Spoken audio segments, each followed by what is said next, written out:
otra manera de seguir en la trinchera con un beso por fusil. El proyecto La Trinchera presenta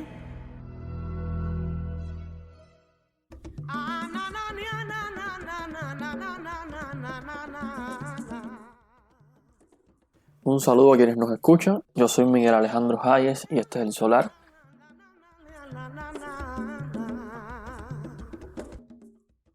Para quienes sintonizan por primera vez este espacio, El Solar es un podcast para hablar de temas no comerciales, es un podcast para hablar de temas metatrancosos.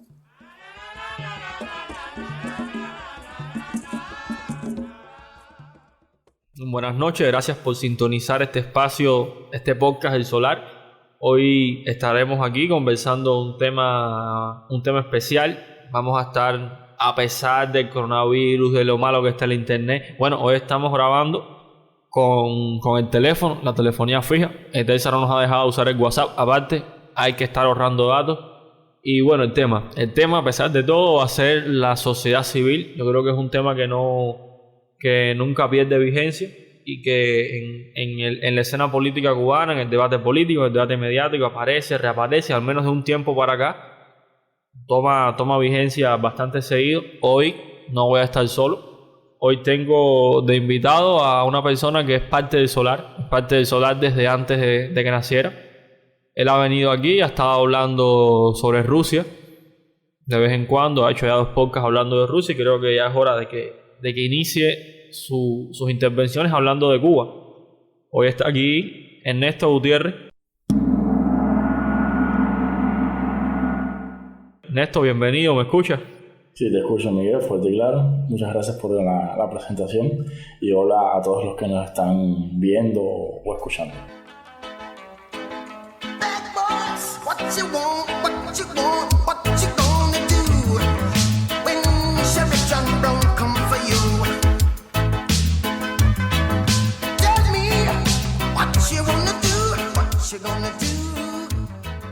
Bueno, entonces sin ningún formalismo más, que ya están sobrando, ya me siento incómodo, vamos a arrancar, Ernesto, con el tema de hoy. Entonces ya sabemos que traemos la sociedad civil porque toca hablar de sociedad civil, porque hace falta hablar de sociedad civil y arrancamos. Entonces, dime tú. A ver, tú cuando me propusiste este tema, porque sí, el de la idea fue buena, así que sí, después nos van a criticar, critíquenlo a él, el culpable es él. Cuando tú me propusiste ese tema, yo diligentemente me puse a hacer una corta investigación, buscar algún corto artículo de estas personas que saben mucho, ¿no? y citan mucha bibliografía a pie de página y demás. Y la verdad es que primero que todo no encontré un concepto acabado, o al menos un concepto que me convenciera de lo que es sociedad civil. De hecho, algunos autores dan un concepto en negativo, o sea, un concepto en exclusión. O sea, la sociedad civil es aquel conjunto de organizaciones que no se dedican o no tienen una finalidad política, una finalidad económica, etcétera. O sea, van negando hasta que eso que queda, bueno, es lo que ellos le llaman sociedad civil. Así que por eso te digo, no hay todavía un consenso en qué entender por sociedad civil. También quizás porque más que hablar de una sociedad civil, al menos a escala global, habría que hablar, en mi opinión, de sociedades civiles, en dependencia del contexto en que se hayan formado, en la realidad de las que hayan nacido. No sé qué pensarás tú. Bueno, compadre, sí, yo pienso que me gusta la idea esa, no es que piensen, me gusta mucho la idea esa de que no hayas encontrado un concepto propiamente dicho, abarcador, totalizador sobre la sociedad civil. Eso creo que es un buen paso. Yo el conocimiento que tengo sobre el tema no viene desde el discurso jurídico propiamente, sino desde una tradición, digamos, filosófica, aunque no sea el término más apropiado, una tradición teórica. Vamos a quitarle la coletilla filosófica, que es sobre todo Hegel, Marx, Gramsci, y es que desde Hegel sí hay una manera diferente de ver la sociedad civil, y bueno, como la propia dialéctica Es decir, la dialéctica es una disciplina que rechaza la ontología, es decir, su manera de proyectarse, de desplegarse como ejercicio teórico, consiste simplemente en intentar buscar el esquema, el modelo teórico que más orgánico, digamos, que mejor permite explicar un fenómeno. Eso hace que a la hora de pensar la sociedad civil, la dialéctica no se dedique a clasificar qué es y qué no es, como en este caso, qué no es la sociedad civil, sino de simplemente cómo entenderla. Y a la hora de cómo entenderla, la dialéctica simplemente la entiende como dentro del todo social, la sociedad entendida dentro de su lógica civil o dentro de su lógica política. Es decir, todos somos propiamente sociedad civil y sociedad política al mismo tiempo. Si son dos lógicas, como teoría, ¿no? Se puede entender una lógica asociada más a la cotidianidad, a la civilidad, y la otra asociada a la postura o en relación al signo político, al poder político, al conjunto de instituciones y organizaciones que se estructuran y que dominan la sociedad. Ese es como el centro, ¿no? El hilo bajo el que se ha venido desarrollando esa idea que está en Hegel. Marx escribió muy poco sobre eso, pero esa idea se puede ver explícitamente en la obra de Marx, sobre todo en textos como el 18 de Brumario y bueno, en Gramsci se hizo toda una obra alrededor de esa idea que no hace dos conjuntos excluyentes, sino dos momentos abstractos diferentes de un mismo todo social. Es decir, es como si fuera entender a Ernesto como ciudadano o a Ernesto como abogado en ejercicio. Evidentemente es el mismo Ernesto, pero para una cosa necesitas entenderlo de una forma, haces abstracción de los demás factores, y para la otra de la otra. Esto es para resumir, porque todo esto puede sonar a veces un poco teoricismo, pero es muy práctico a la hora de pensar el problema. Y la culpa no era mía, ni dónde estaba, ni cómo decía. Y la culpa no era mía, ni dónde estaba, ni cómo decía. Y la culpa no era mía, ni dónde estaba, ni cómo decía. Y la culpa no era mía, ni dónde estaba, ni cómo decía. El violador eras tú. El violador eres tú. Son los pacos. Los jueces. El Estado. El presidente. El Estado opresor es un macho violador. El Estado opresor es un macho violador. El violador eras tú. El violador eres tú. Sí, a ver, realmente el fenómeno es complejo, y yo te hablaba sobre el factor del contexto, no de una forma ingenua.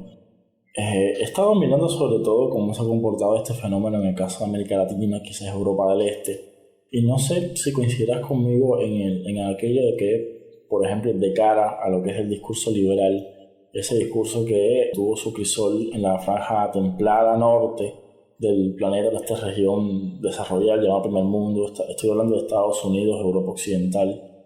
No sé si has notado que cuando este discurso trasciende esas fronteras y llega, digamos, a la periferia, como que choca con una realidad y hace que en más de un caso, en más de una rama del saber, esa contradicción termine pasándole factura a ese discurso, o a las medidas que se intentan implementar en ese sentido. Pero de cara a lo que es el discurso liberal con el tema sociedad civil, al menos en América Latina hasta ahora, me parece que ha funcionado muy bien. Me explico. A ver, los liberales intentan siempre ver al Estado como el monstruo, como el ogro del pantano. O sea, es esta entidad que debe ser lo más reducida posible, fuertemente limitada, debe abstenerse de intervenir en la medida de lo posible en la mayor cantidad de aspectos de la sociedad, justamente porque de su hipertrofia deriva eventualmente la reducción de libertades del individuo, que va a ser el ente que va a estar en torno al cual va a girar toda la ideología liberal. Pero en el caso de América Latina, esta filosofía me parece que se ha cuajado justamente por el contexto latinoamericano. O sea, cómo surge o a raíz de qué surge esta noción de sociedad civil y cuando Latinoamérica toma conciencia de esto. Y es justamente al calor de toda esta oleada golpista que hubo en el siglo pasado de esta proliferación de dictaduras militares, en un contexto en que obviamente la población sentía rechazo hacia esta nueva forma de gobierno, a estos nuevos regímenes implantados, pero que a su vez tenía un desencanto ya acumulado con lo que podríamos hablar la élite política tradicional. Entonces, no quieres a unos porque son malos y no quieres a los otros porque son peores. Entonces, ¿qué haces? Entonces, aquí surge, digamos, una tercera vía, un tercer sector, que es el que se va a encontrar una especie de denominador común en torno a esta noción, que es la sociedad civil. Justamente va a ser la sociedad civil, o desde este sector, no para nada homogéneo. Estoy hablando de que va desde sindicatos hasta la propia iglesia, independencia del contexto en que se hable, los que van a impulsar desde adentro el derrocamiento de estos regímenes militares que tuvieron un ciclo relativamente corto en comparación con otros fenómenos y que van a lograr una visibilidad que va a trascender inclusive a lo institucional, porque póngase por ejemplo el proceso constituyente que hubo en la primera década del presente siglo en países como Venezuela, Ecuador, Bolivia o inclusive otras constituciones un poquito anteriores como la colombiana del 90. Ellos hacen mención constantemente a la sociedad civil y de hecho le asignan determinados roles de cara a la formación de determinadas instituciones o inclusive en el nombramiento de determinados funcionarios, como por ejemplo es el caso del fiscal general o el defensor del pueblo en Venezuela, o el ejemplo más notorio que vendría siendo el Consejo de Participación Ciudadana y Control Social en Ecuador, que justamente viene a ser una especie de megafiscal o megafiscalizador de la institucionalidad del Estado y que no puede estar compuesto por políticos, sino por miembros designados y nominados por organizaciones de la sociedad civil. O sea, es una forma en que el propio constituyente dijo, bueno, los políticos realmente no han hecho las cosas bien, vamos a darle espacio a otros para que a su vez los puedan controlar con mecanismos no tradicionales. O sea, ya no basta simplemente el voto, hace falta nuevas formas de control. Trascendiendo el espacio latinoamericano, me parece que también hay otros escenarios donde sí se ha dado esta contradicción sociedad civil versus Estado. Estoy pensando, por ejemplo, en Europa del Este.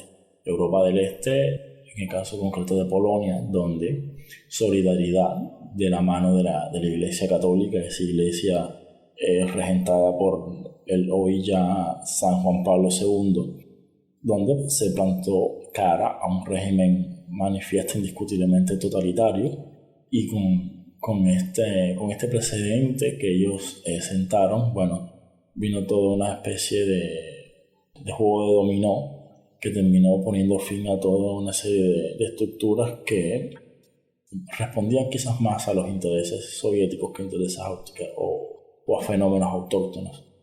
O sea, aquí también se va a dar esta contradicción, digamos, este ente amorfo llamado sociedad civil versus Estado. Pero cuando tú saltas a otros contextos, digamos, es propio Estados Unidos, a veces en determinados ejemplos, en determinadas situaciones, te cuesta trabajo deslindar hasta qué punto estás hablando de una sociedad civil o hasta qué punto tal institución o tal organización juega un rol como sociedad civil y hasta qué punto está desempeñándose como parte del establishment, que es el llamado Estado profundo, el poder detrás del trono. Y habría entonces también aquí que deslindar cuál es la diferencia entre establishment y sociedad civil. Bueno, me parece que ese es un tema que da para otro podcast, no sé qué creas tú. Y estoy pensando específicamente en el caso estadounidense en la Asociación Nacional de Rifle, una asociación, valga la redundancia, que surge justamente con el discurso de defender ese cuestionable derecho de cada ciudadano a portar armas. Pero cuando vemos cómo se comporta, la presión que ejerce los políticos de uno u otro partido, no hay una afiliación necesariamente, en ese sentido una militancia partidista, entonces como que no logramos entender o no se ve efectivamente esa contraposición. Y justamente me parece que aquí se viene a dar todo este o sería más que la filosofía liberal, sería aplicable la dialéctica, esta que hablaba paradójicamente en un Estado que históricamente ha sido, al menos en su discurso, abanderado del liberalismo. Un tanto paradójico, no sé qué pensarás tú.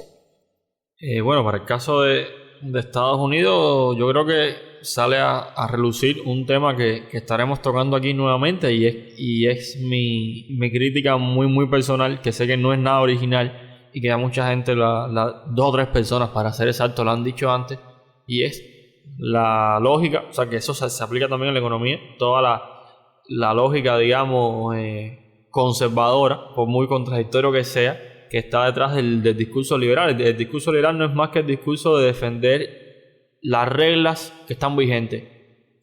Y eso creo que sale mucho a relucir aquí en el caso de Estados Unidos, en el caso de siempre que hay esta separación, esta idea de defender la separación, creo que lo que se está haciendo es una defensa o un cuestionamiento de las reglas, o sea, de las reglas existentes.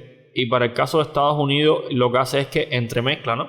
O sea, el simple hecho que hay un grupo civil, por llamarlo de alguna forma, que también pone reglas de juego, es como la fractura del cristal que te enseña que esa división en realidad no existe. O sea, es una forma ilusoria del sistema. Lo que hay realmente son grupos que tienen influencia, o sea, grupos civiles, porque todos somos civiles.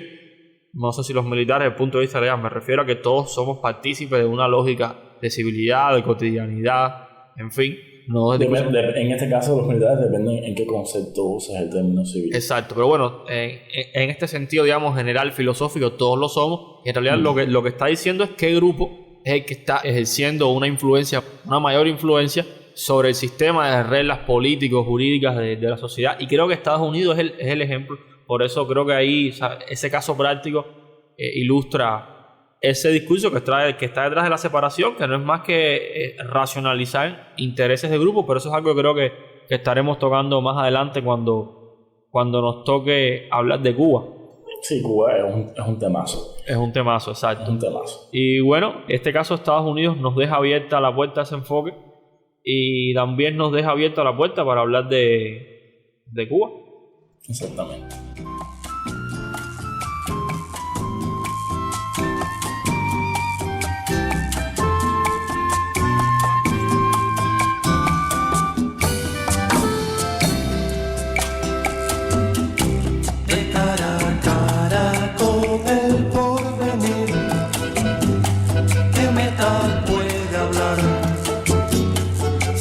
La meta de vencer o morir, en cada cuadra un comité, en cada barrio revolución, cuadra por barrio.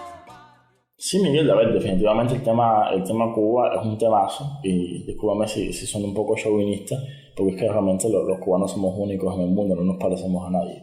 No somos europeos, no somos latinos, no somos estadounidenses, nosotros somos cubanos. Y en estas circunstancias me parece que siempre han sido, al menos de cara a lo que es el continente, siempre han sido bastante peculiares, ¿no? De forma de que habría que hablar de las circunstancias continentales y en un párrafo aparte mencionar a Cuba. Y me parece que esta separación viene inclusive desde los tiempos de España. Pero bueno, Miguel, el tema sociedad civil está relativamente en boga hoy en nuestro país. ¿En qué momento Cuba o la intelectualidad cubana o los estudiosos del tema se concientizan de esta noción de la sociedad civil, y a partir de qué momento se empieza a hablar en Cuba de sociedad civil? Bueno, el tema de sociedad civil realmente me imagino que como tal no se debe haber desaparecido, siempre pudo existir aquí, mejor dicho, de manera aislada, escribía, publicaba, hasta más difícil, y hablaba sobre el tema, pero lo cierto es que hay toda una... Me refiero al boom. Cuando realmente se toma conciencia. El boom, bueno, hay que recordar que en Cuba durante mucho tiempo, y ya me atrevo a decir que no, estuvo rigiendo, mejor dicho, el discurso marxista-leninista. Era el discurso dominante en el plano de la intelectualidad, en el plano académico. Bueno, por constitución éramos marxistas-leninistas. Y evidentemente el discurso de la sociedad civil, vamos a hablar que reaparece en Cuba, o coge auge, o vuelve a coger auge, cuando dentro de la propia línea, el propio hilo marxista, entra la idea de sociedad civil. Por suerte, dentro del marxismo está la tradición gramsciana, Le hemos hecho referencia a él hace un rato, y es justamente en la década del 90 cuando algunos académicos e investigadores cubanos introducen los estudios sobre Gramsci en Cuba. Estoy hablando específicamente de María del Pilar Díaz Castañón y Jorge Luis Acanda, y a partir de un artículo de Pilar y el libro un famoso libro antes del libro hubo una serie de escritos, o sea, hubo debates entre académicos, o sea, primero se fue gestando entre académicos e investigadores toda la idea de sociedad civil, y entonces desde la academia fue tomando cierta aceptación, que fue lo que permitió, fíjate que no digo que fue lo que impulsó, sino fue lo que permitió visibilizar el discurso explícito de sociedad civil. Entonces se puso de moda hasta cierto punto hablar de sociedad civil en Cuba, se hicieron encuentros, se hicieron conferencias, se montaron cursos, se juntaron todos los tanques para hablar del tema, y aparece nuevamente el tema de la sociedad civil en la Cuba. Bueno, eso es en los 90, y bueno, ya a partir de entonces se ha podido hablar más o menos sociedad civil abiertamente. Incluso el discurso oficial incorporó la idea de la sociedad civil. Recuerda que ahora se van a cumbres, o sea, van organizaciones cubanas a cumbres bajo la idea de ser también sociedad civil y demás. Incluso se ha intentado difundir institucionalmente esta idea de sociedad civil al estilo gramsciano. Es verdad que ha sido una versión muy mejorada, pero más o menos esta idea de que todo es sociedad civil, de que todos somos sociedad civil. Y bueno, por ahí un poco le entra el agua al coco reciente. A ver, a mí me llama la atención ahora que dijiste esto de la institucionalidad y demás.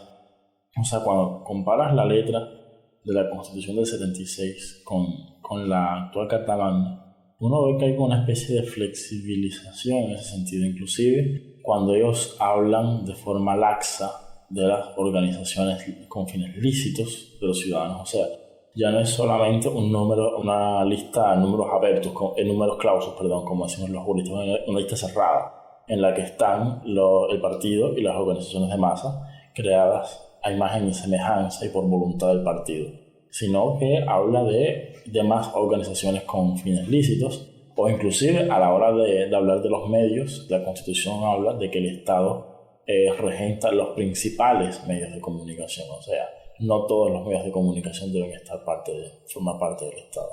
Me parece que eso tiene que ver con un movimiento o un intento de atemperarse un poco más a la realidad cubana. Una realidad cubana que ha sido bastante cambiante cuando lo miras a ver.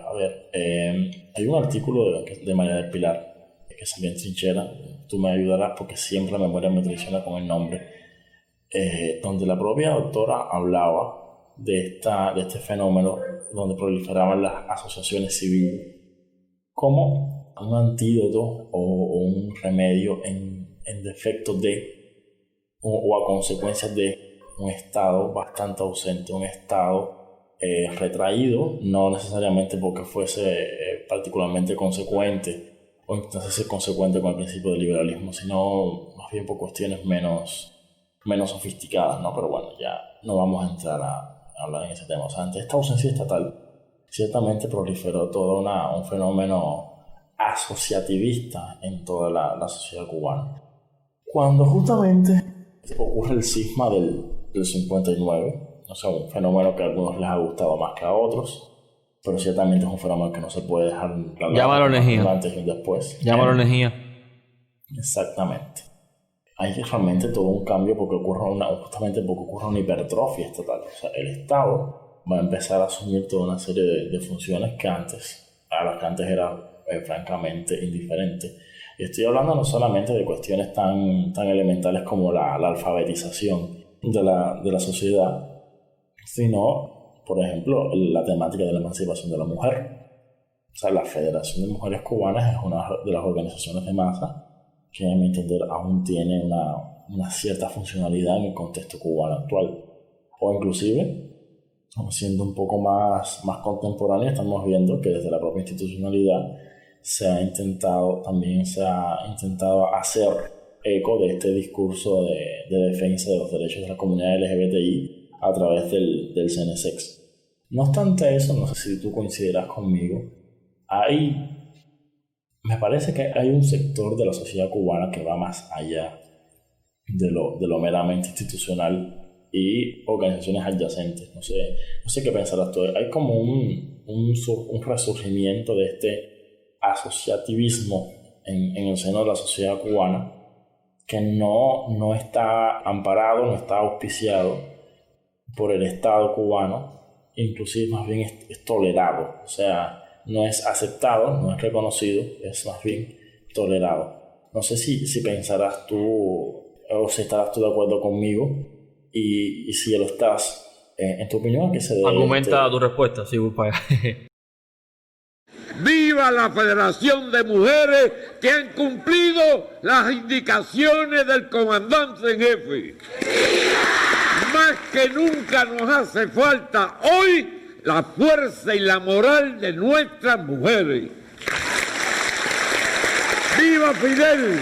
¡Viva! ¡Viva Vilma! ¡Viva! La razón misma de amarte está presente el acto de la vida que construyo con los días, con estas mismas manos de besar. Este proceso histórico para poder entender por qué estamos donde estamos y por qué estamos como estamos. Y es justa esta idea de cómo la Cuba post-59 un poquitico, hasta el 60 y contigo, lo que está arrastrando es toda esta tradición asociativista. A mí también me gusta trabajar. No puedo, mi madre. Asociativista, que bueno, venimos de esta cosa a los 40, la herencia de la ortodoxia, en fin, después Mazaboba creo que era el sustituto del heredero de Chivas, no pudo rescatar ese espíritu. Bueno, ahí apareció quien tú sabes, bueno, Fidel. En fin, hay una serie, el 59-60 hereda toda esa expectativa de asociación, de cubrir espacio, como estabas diciendo, y ahí ocurrió algo de lo más interesante, es que se sincronizó las estructuras, o sea, todas las asociaciones civiles, en el texto de Pilar que tú mencionas, que ella ha trabajado y ha documentado seriamente el tema, es decir, no es alguien que escribió un artículo, es alguien que dedicó más de 15 años de su vida a estudiar todo ese periodo histórico. Ella registra todo un personaje, sí, ella registra que, ¿sabes? Cuenta, ¿no? Explica, expone, que documenta que en esa época, años 59, ¿no? 60, eran tantas las asociaciones, 59, perdón, rectifico, que había hasta asociación de optometristas revolucionarios. Es decir, aquí seguro hasta de los limpiabotas había asociaciones porque todo el mundo quería agruparse para expresar sus intereses. Y eso coincidió, o sea, los intereses reales, no estamos hablando de cosas supraterrenales, estamos hablando de derechos laborales, cosas básicas, ¿no? Tienen que ver con la vida doméstica, con la vida laboral, con la vivienda. Todos esos problemas se alinearon con la gestión del nuevo gobierno, en aquel entonces, gobierno con mayúscula y revolucionario con mayúscula también, un nombre bastante ad hoc. Y mientras todo eso estuvo coordinado, iba en sincronía, es decir, el gobierno, la gestión gubernamental podía servir de abrigo, de sombrilla, acompañar las necesidades. Estamos hablando de un salario, años ya posteriormente, 70, 80, un salario medianamente digno. Los derechos económicos, los derechos políticos sabemos que siempre han estado, te pregunto. Derechos económicos depende de cómo lo mires, derechos políticos también depende. Bueno, más o menos han estado en una situación rara y es justo cuando empieza a ocurrir la asincronía, o sea, cuando las instituciones y organizaciones tradicionales, todas aquellas que se crearon realmente con un respaldo popular, estamos hablando de CDR, FMC, aquella herencia rara de la CTC, que eran organizaciones populares, empiezan a separarse sus discursos y sus discursos se empiezan a subordinar más a la supervivencia y a respaldar el discurso oficial que los intereses de sus propios miembros. Entonces reaparece la necesidad de nuevas asociaciones, de nuevas organizaciones. Evidentemente eso se ha traducido. Perdóname que te interrumpa, dirías que ahí hubo una erosión del pacto del 59, del pacto social del 59. Que este proceso erosionó el pacto social. Sí, definitivamente sí. Bueno, hay una cosa y bueno, la subjetividad social no hay una regla para ella y la gestión de un país puede caer en asincronía con los intereses de las personas a las que representa. Sin embargo, por una cuestión puramente de tradición, de factores ideopolíticos, o sea, cualquier cosa, incluso culturales, como puede ser la sumisión, no es el caso cubano, el respeto, la admiración, puede sostenerse, pero inevitablemente todo lo que va atentando contra la reproducción, digamos, normal de las necesidades, de la vida cotidiana, los problemas cotidianos, termina por afectar el pacto social. Si no es en una generación, es en la generación siguiente.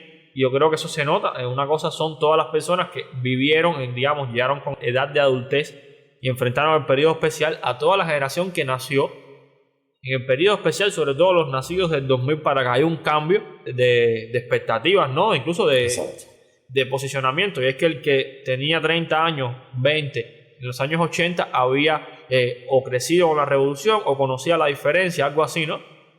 Digamos, eso puede atarlo al signo político, al sistema propiamente. El que viene atrás va teniendo, ¿no?, menos atadura, en dependencia de dónde nazca. También si se crió en zonas urbanas, puede ser que contraste más eso. Son algunos elementos. Pero sí, la idea de que eso fue lacerando ahí, fue dándole lija, las dos, al pacto social, es obvio. Y es justo eso, la fractura de ese pacto social, lo que hace que reaparezca la necesidad de nuevas asociaciones, nuevas organizaciones, en el sentido amplio de la palabra, nuevas estructuras civiles subordinadas más a los intereses de esos civiles que a los intereses tradicionales, y donde entra toda esta lógica de partición de poder y de lo tradicional y lo nuevo, que es lo que yo pienso que está pasando. En pocas palabras, hay nuevas demandas sociales que no son satisfechas por las organizaciones y espacios tradicionales, y la sociedad empieza a exigir nuevas formas de asociarse.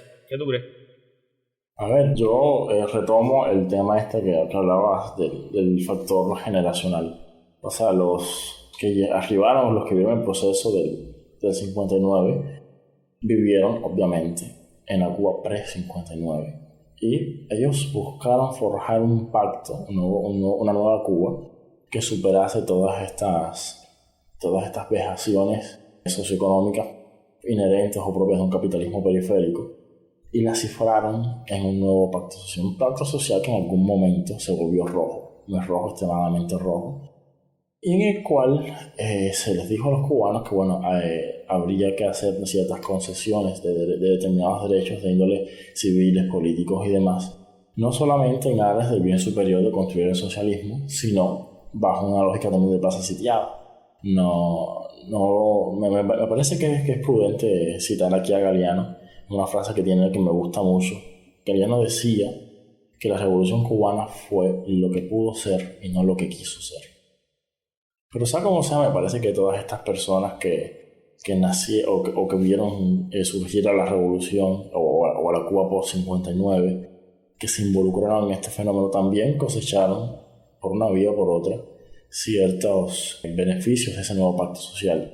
Estoy hablando de este bienestar que hubo sobre todo en los 70, los 80, y una vez que la dinámica geopolítica mundial cambia después de los sucesos propios de la caída del muro de Berlín, bueno, ellos pudieron, si acaso, entender a qué se debía esta debacle y siempre tener en el imaginario, en su recuerdo, los mejores tiempos pasados.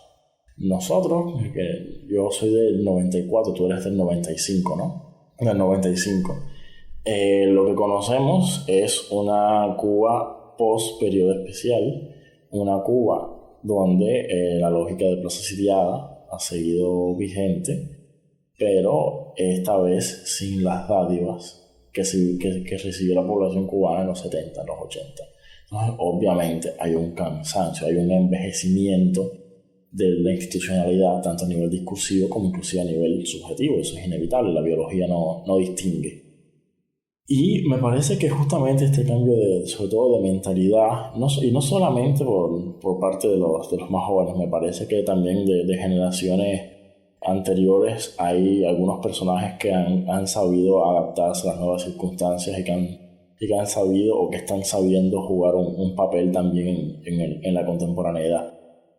Pero sí, me parece que lo que hay a nivel sociológico es todo un reajuste del pacto social, un reajuste que intentó o que debería haberse vislumbrado en el proceso constituyente que vivió Cuba en el año pasado, en 2019, pero que en mi opinión quedó muy por detrás de lo que realmente podría haberse logrado. o al menos de lo que yo aspiraba que se hubiese logrado para mi país.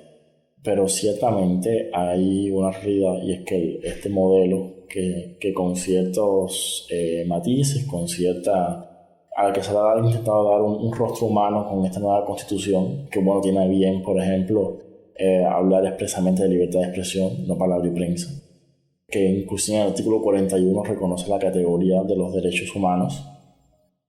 Aún así, esta constitución no refleja, en mi opinión, la realidad sociológica sobre la que ella pretende, o la que ella está llamada a gobernar. Y aún así me parece que seguiremos viendo ciertas contradicciones inherentes a este desfase entre la realidad sociológica cubana y la que reflejan sus instituciones. Pa' que se forme la rumba, pa' que se forme, pa' que se forme la rumba, pa' que se forme, pa' que se forme la rumba.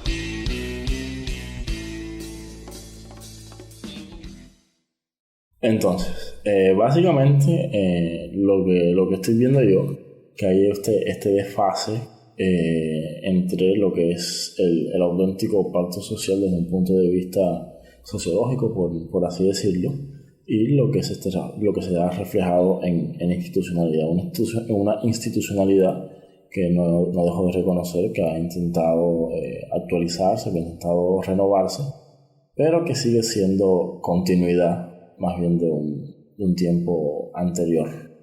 No sé qué opinas tú, cómo ves todo este fenómeno, qué piensas. Habla, hijo mío, habla.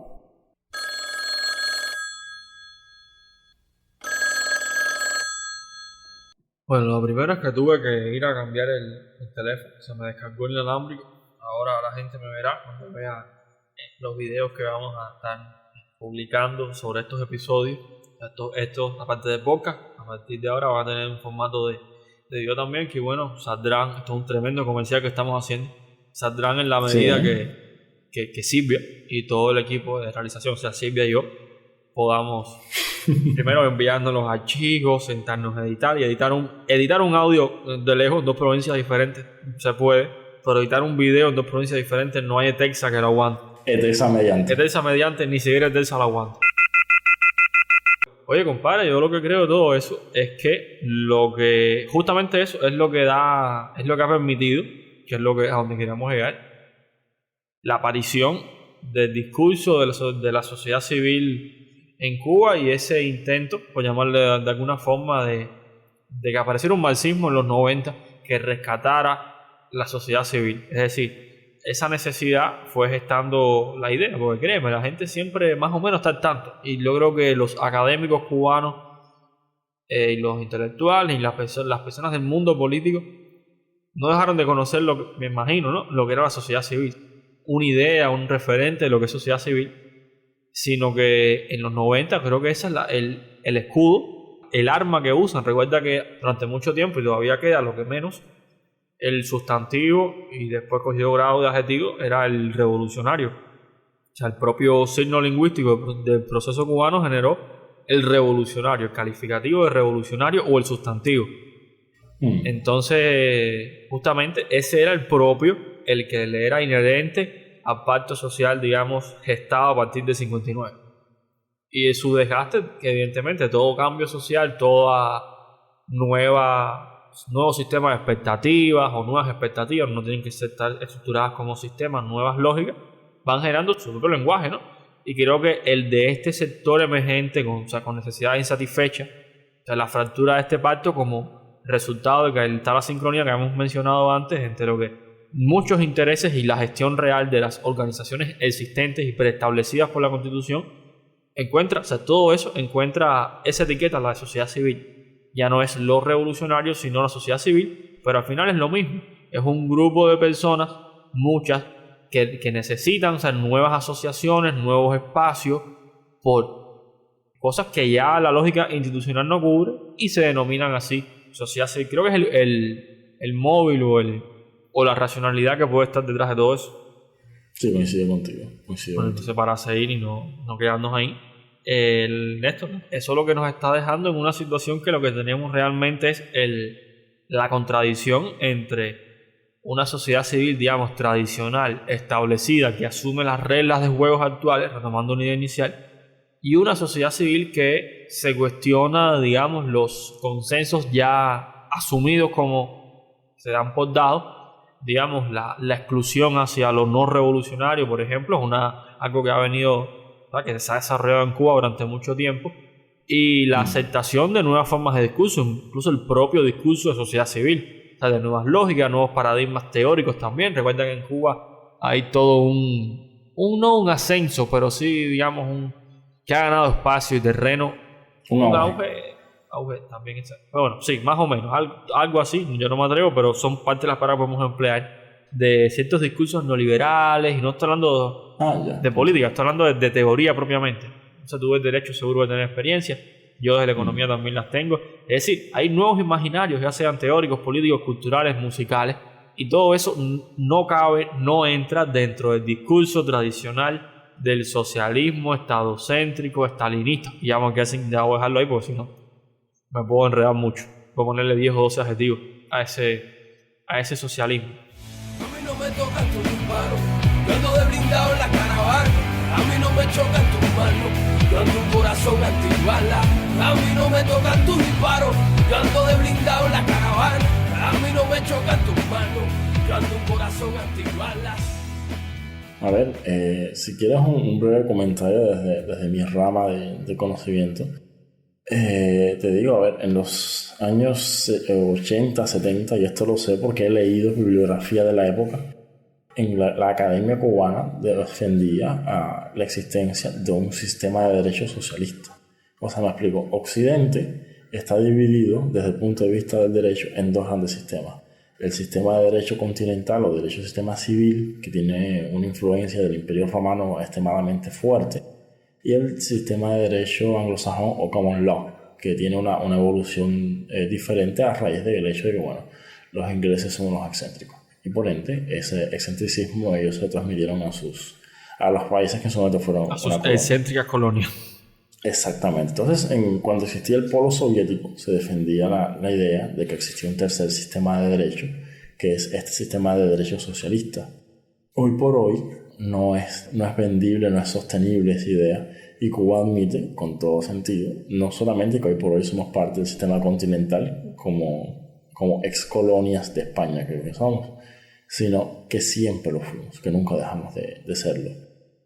Y estamos al punto, no voy a mencionar las ramas en específico por no comprometer a nadie, de que en la Facultad de Derecho hay determinadas ramas que básicamente se imparten mirando a Europa, pero cuando usted intenta llevar eso a la práctica se da cuenta de que no tiene no has aprendido nada. O sea, es un derecho absolutamente diferente el que estudiaste que el que te enseñaron. Entonces, o sea, es lo que estás diciendo, son estas influencias que nos permean, que vienen más allá del malecón y que están chocando con una realidad ya establecida.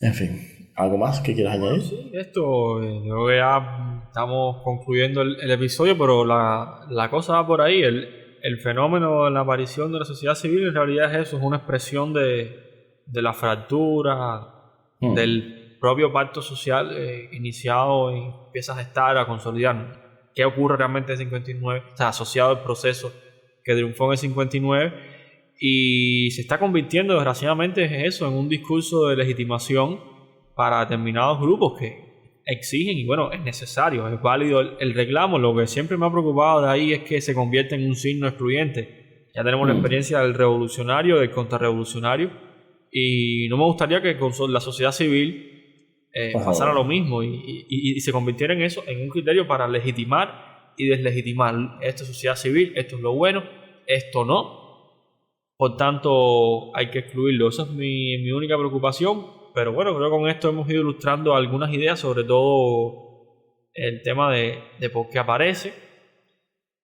o sea, dónde pudiera estar el porqué desde el punto de vista del proceso, desde el punto de vista ideopolítico, y no verlo así como un fenómeno aislado. También creo que lo que hemos estado hablando aquí sirve para pensar la sociedad civil más allá de una identificación, o sea, de hacer una ontología, de que el que nos ha estado escuchando durante este podcast, que ahora perdí la cuenta, no sé si ya por 40, por 50, sé que son más de 20 minutos, pero no sé por cuánto vamos, que todo el tema de la sociedad civil va mucho más allá de qué es y qué no es, sino que esconde detrás discursos de legitimación, discursos de el que está en el poder y el que tiene nuevas necesidades y no va en coherencia sus necesidades con el ejercicio del poder, por tanto desea crear otros mecanismos, luchar por otras cosas.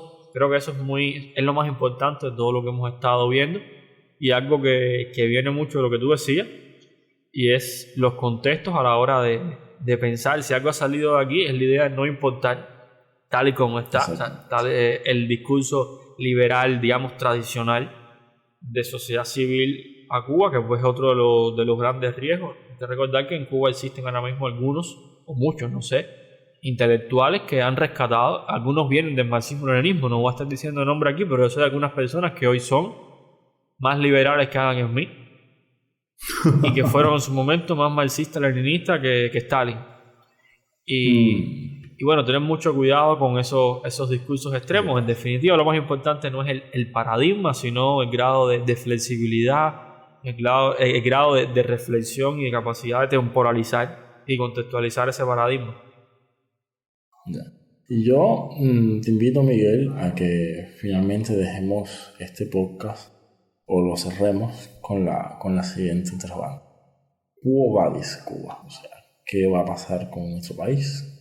¿Cómo va a evolucionar nuestro país bajo la influencia de todos estos actores y estos factores de los que hemos hablado? ¿Y qué rol finalmente va a obtener este sector emergente que estamos hablando? Y sobre todo de cara a una sociedad civil ya establecida, ya oficial, que obviamente necesita atemperarse a la nueva realidad, y habría que ver hasta qué punto esta sociedad civil establecida va a lograr o aceptar competir con esta nueva sociedad que está en ascenso, o quizás no haya competencia, hay una concatenación de intereses. O sea, son toda una serie de factores que en última instancia el único que va a tener la palabra definitiva será el tiempo.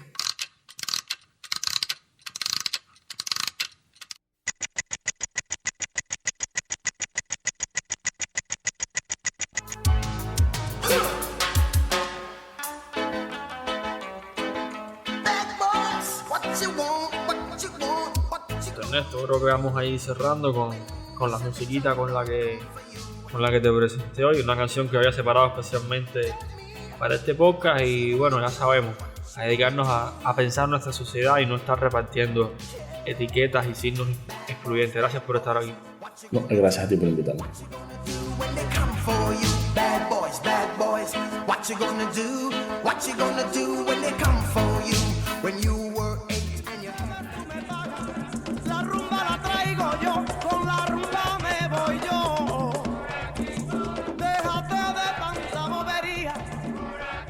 Si tú me debes, tú me pagas. El que me debe, que me pague.